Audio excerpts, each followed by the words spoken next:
СДСМ денес на пресконференција обвини дека власта преку тендерски шеми испумпува огромна количина на јавни пари.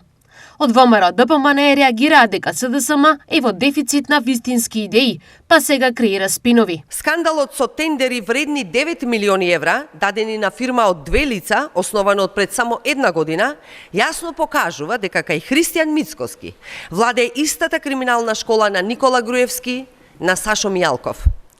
Методите почитувани се исти. Милионски тендери платени од пари на граѓаните, на фирми со сомнителна или релативно непостоечка историја. И целта е иста. Богатење на партијата и поединци од врхушката на власта. Дури и луѓето се од истиот груевистички период, очигледно. За да не биде скандал, СДС да појасни дали тој човек не треба да работи во таа фирма или не треба да работи никаде. Вчера тврдеа дека прво вработениот во споменатата фирма бил роднина на Димче Арсовски и откако спинот им заврши на буниште, смислија нов спин, за да се себе оправдаат. Ова е резултат на очеот и паниката, но пред се безидејноста во редовите на СДС.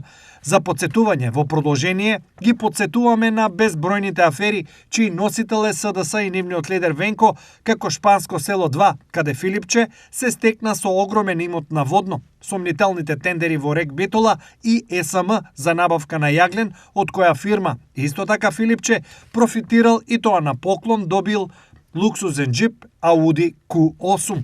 Реагираа од ВМРО ДПМН.